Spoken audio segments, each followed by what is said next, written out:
everybody. My name is Tallis Tom. I'm the usual host, and today I have a new co-host here.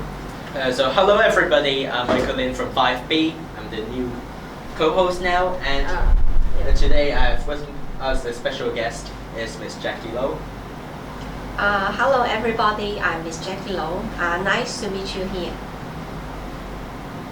Yeah, so I really want to do this podcast. I say this almost every time, but I really want to do this podcast with Miss Low, and it was actually Michael's idea because Michael really likes her teaching Chinese.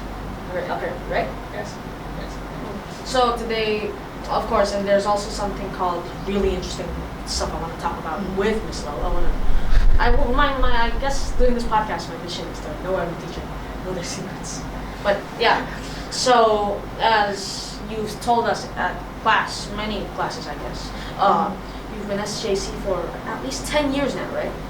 Yes, I entered SJC in 2007, and then should be the 12 years I have been here teaching different subjects. But time flies. Yeah, time definitely flies. I was just 2 years old, toddler. I only know how to say Dad, Mommy. But Did you know? yes, I did definitely. I learned how to speak the AB, all the alphabets by when I was 8 months old. Right. Yep. So the first question is, not really question, topic is, as I just said, you've been in SJC for 12 years now. What's the best event or day you've ever had? Like the best, of course, like open day, maybe. Yeah, you get the point. What's your most treasured day of the year? For me, it will be the last day of Form 6 students. I mean the last day with normal lessons. Because according to my memory, when I was their form teacher, since they are in junior forms, and then when they grow up as a young man in Form 6, and then probably that day will be the last day I can talk with them in classes. So I like that day, and then usually on that day we will not have lessons. We will just stay in the classroom, and then we will share with each other our thoughts, and then I will ask them what are your plans, something like that, and then we take photos. I sign on their shirts, and then they will play around in the corridor, and then being scolded by the discipline teachers. But Still, like Form 6. yes, Give us a chance. I think the discipline teacher has to do so to make them more well disciplined. But probably that day is amazing because I think that will be the day I can send them away. Seems like I have finished a mission. I have never thought about that day. I'm still Form 3, Michael's Form 5. It sounds really touching. Have you cried that day? No, I would, if I were a teacher. I would, definitely. I would almost cry. no, but all of us will be. Some of them will hug each other, including hugging the teachers. So you may be able to imagine the scenery of that day.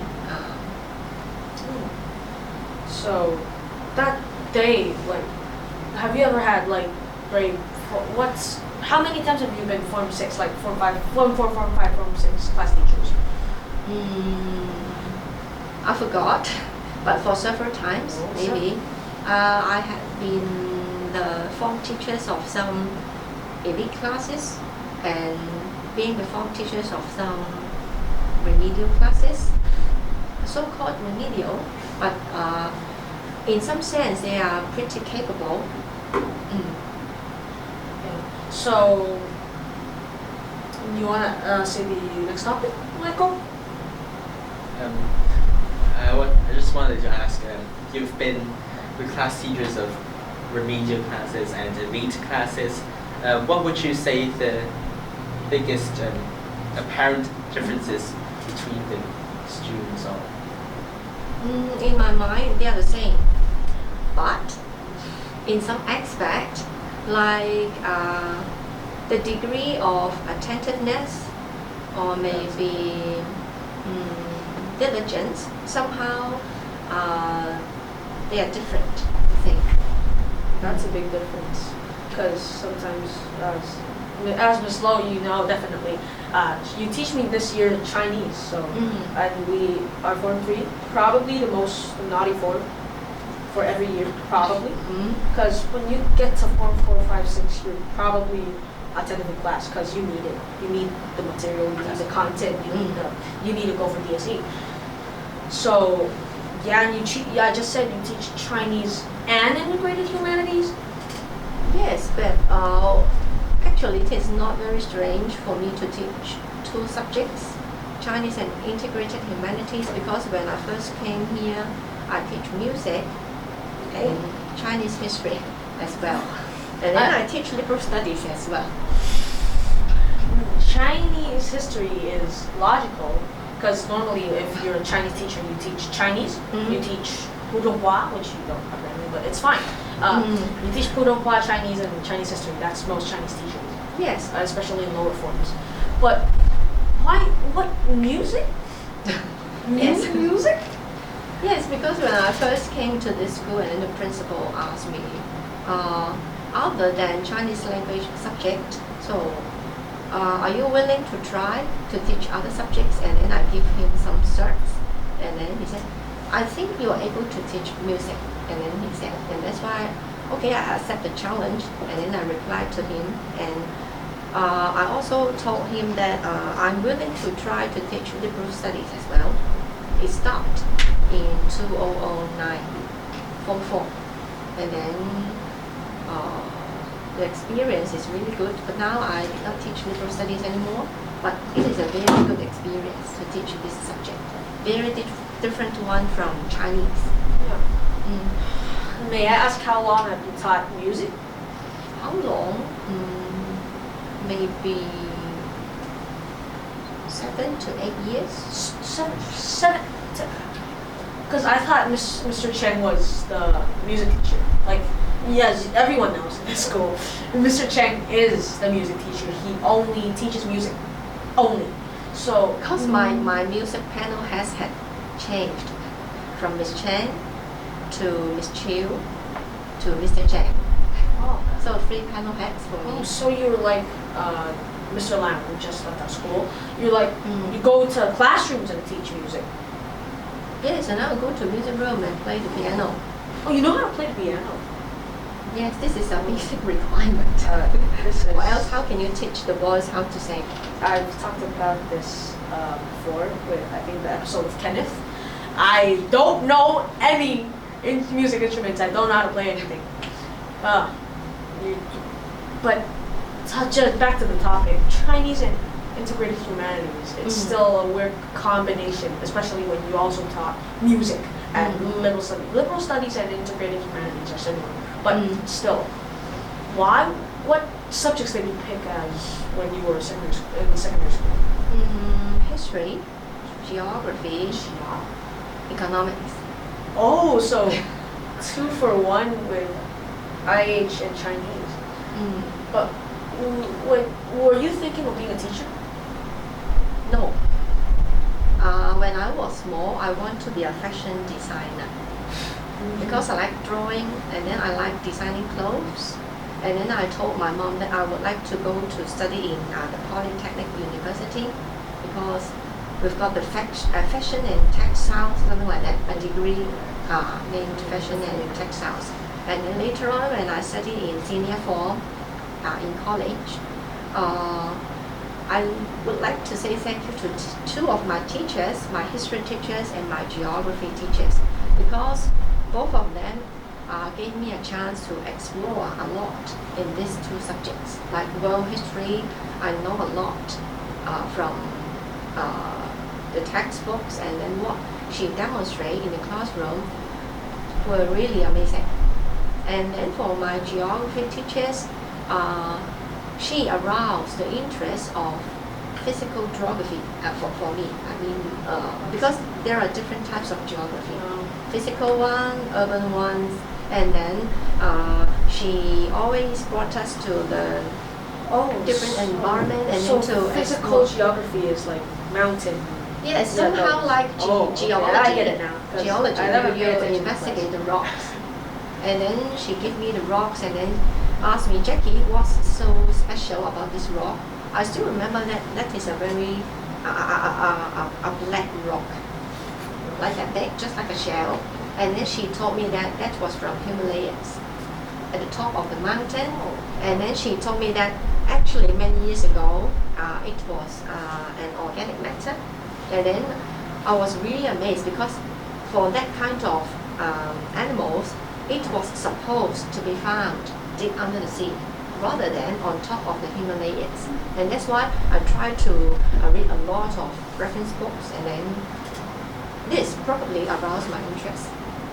Yeah. How can we bring a seashell from deep down the sea to the top of the Himalayas? So, but what do you have some advice for maybe us or maybe your, as you just said, Form 6 students for picking their careers? Because you just said, oh, I wanted to be a fashion designer. That was a long-term plan, but suddenly you just wanted to be a teacher. That's a big difference with fashion designer being just you work to yourself. Teacher, you work to a whole class, maybe even more. I think not just for the Form 6 students, most of the students that I know do not have very careful planning. And I think they should learn how to plan the things like when is the deadline, and then when I have to start, and then step by step planning different procedure and different process, rather than suddenly the deadline comes and then I do it, something like that. So I think it's too early to talk about career, because like me, I just think about which subject I like and then what subject I would like to take in maybe universities. Because nowadays, if you got a degree, then probably you can choose a lot of jobs you like. But like teacher, if you really want to be a teacher, maybe at this stage, you have to get prepared for some language tests, maybe. So get well prepared, like taking the exams, taking the lessons first. But for other subjects, I think you can still plan at this stage. Find the subjects that you have much interest, and then see whether you are suitable to study that kind of subject in universities, because it's in different contexts. I mean, for college studies and for university studies. So don't plan too early. No, you have to plan early, but career-wise, think about it after you. Yeah, it's just like a pyramid. In junior form, you can be studying different subjects with all the effort, and then when you go to senior form, then probably you have to to limit the number of subjects that you think you're capable of doing, and the subjects that I've got the interest in this subject. So just like a pyramid, and then during the university studies, then probably you would pick a profession. So, do you have anything to say? I think you have to say something.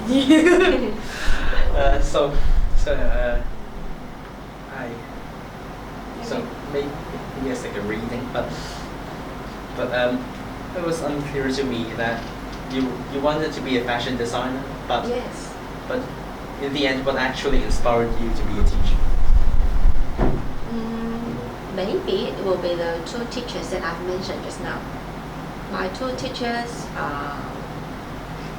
have some teaching techniques to arouse the interest of students, and then it was really happy for me to take the lessons during college days. And then, but to be honest, becoming a teacher is an accident because when I fill in the choices for JUPAS, do you know JUPAS? Yeah. The system that allocate a particular subject to you in universities. Studying education is not my first choice. My first choice is CU, Chinese University, geography. So I would like to study geology and geography in university, and I would like to go everywhere to explore, just like National Geographic stuff. But finally, I get into the education department, but I find that I'm very interested in teaching, and that's why I try my best to study in that 4 years, and because it's a 4 years degree. 4 years. 4 years, and then when I came here, I think I have choose the right thing to do. That's lucky. So back to one of the last questions, and after that, the movie we're gonna talk about every podcast. Sneak peek, it's gonna be Toy Story 2. So yeah. But the last kind of about your SGC life question is: have you have any interesting stories, experiences with maybe clubs, students, classes, different stuff? Interesting stories. I think it should be on sports day. I remember that 6 years ago. 6 years ago, sports day. And then I was leaning around and watching my boys running here and running there. And then suddenly, a 4-5 boy came to me. He teared the sticker. There is a sticker for him, a very big sticker, specifying which grade he's in, and then there is a number here. He has just finished a long run, somehow like 1,500 meters or what, I'm not sure. And then he came to me, tear the sticker, and then give it to me. And then he said, "Thank you for your support always, and this is the present that I can give it to you." And finally, I think he won the champion, something like that. So, because I'm his form teacher as well, and that's why he said, "Thank you for all you have done." I was really touched at that moment, because it seems that finally my reward comes, and that's why I take the sticker and then I put it in my drawer, and then I keep it for a very long time. And then later on in Form 6, he went to UK to study. But Do you still, at still this have the moment, sticker? Do you still have the sticker? yes, in my drawer. So every time when I feel really tired to support my students, I will take out that sticker. And again, about career planning, have you ever, as we said, 12 years now in SJC, have you thought about leaving? Maybe trying something else, as you said, geography, maybe geologist? I do not have such plan, but if I would like to go, I would like to study. I mean, as a full-time student, because I would like to, because I like academic sports, and that's why if I have to go, or if I determine to go, then I would like to be a student again. I enjoy to be a student. Yeah, because being a student is great, but I'm sure being a So you student. like being a student? I like being a student, but being a student at university and secondary school must be very different. Yes. I'm gonna wait. Yeah, so we have to move to the movie now, and it is Toy Story 2. Yes. And movie by Disney Pixar. I really love it because I like animated movies and I'm still a child. But actually, Miss Lowe picked this movie. Yes, I picked the Toy Story 2 rather than 1, 3, or 4. For Toy Story 2, I think I was really impressed when I observed Woody's thinking. Oh wait, spoilers. I forgot to say this, spoilers. Okay, you can sorry. According to my memory, Woody was feeling really sad because Andy broke his arms, and then Andy did not bring him into the camp, just leave it on the shelf, and then Woody was very sad, and then he started questioning about something like, did Andy hate me because I was broken, something like that. But you know, for Woody, he was a leader in that toys room, and then he was always proud of himself, being very confident to be in the group, and then he was always thinking that Andy really liked me. But at that moment, he started to question about himself. And then another shot that I remember is Jessie. Jessie, the character that we introduced. Yeah. Jessie, the girl, and then she tried her best to persuade Woody to go to Japan with for her the exhibition. Yeah. Something like staying in the museum in a glass box for display, and then even the children visit the museum but they cannot touch the toys. And then Jessie told Woody that, come, because if you are being put in a glass box, you will be safe and you will be happy forever in the glass box in the museum, because all the boys, all the children will come here and then yell at you, and then they really love you. If you stay in the museum, somehow like you can live there forever.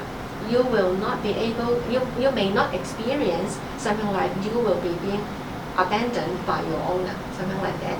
And then finally Woody preferred to go, but his Buzz Lightyear tell him, finally told him that it is you who told me in the first that one. you should value yourself. You should know your own value, something like that. And then Buzz Lightyear says something like, I was really disappointed because it is you now who forget what you have told me before.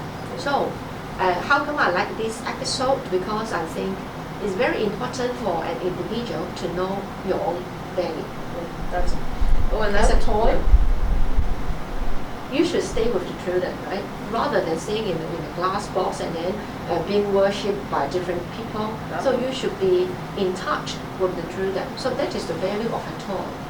When I watched it as a kid, of course, like I watched it when I was, I think, 6. I watched it a week ago. But when I was 6, like I just loved the final scene, the airport one. When they just defeated, what's that? Stinky Pete, the prosecutor, old man. villain, the villain toy, and leave Al's toy barn, and then because in the first one there's RC cars race to the truck, the moving van. So when I watched the second one, the airplane flight with, like, because in my opinion, the best part of these movies are not Woody and Buzz Lightyear. I love every character. I love Ham. I love Rex. I love Slinky Dog. The thing I love about this franchise the most, which is one of my favorite franchises of all time, is that every character has its own depiction. It never changes. They have their personality, especially because they're toys. They never age. So every toy has their own personality. They act on their own mind. So you may see on the first one, Mr. Potato Head really believes everything. So when he says, Woody's a traitor? Woody's a traitor! When Rex is scared of everything, although he's a T-Rex, he tries to scare people. Never works. It's a gag. So now I grow up. I watched it again a few days ago. I just watched it. The most important part, because especially when we do drama club now, I see these different movies. I watch them. I know their personalities. I understand why directors, why writers did this to the character. It makes sense. And Toy Story 2. Toy Story 2 was one of the best movies that did this well. Although, in my opinion, it's the weakest of all 4 films, especially now that 4 is out. 4 is really good. You should watch it. But still, all 4 of them are just really good. How about you? Anything to say? Yes, he has something to say. Yeah, I think you have something to say about the movie. You're wrong about the second movie. Wait. You're wrong about the second. You're wrong about the 4th movie being. I lost my word. Just continue. Okay, I'm sorry, but I just said like 4th is, in my opinion, the best. Not because its animation style is my favorite, but I think the ending was really good. We won't touch that. You can be safe. No spoilers. But so, yeah, that's about it. We're gonna end the podcast here. So I'm your host Tallis, and this is your host Michael. And our guest, Miss Jackie Lowe, for coming. I'm really thankful. Thank you. You're welcome. So yeah, we're gonna end this now. So good luck in everything you're doing, especially we just talked about career planning. If you're Form 6, good luck. Goodbye.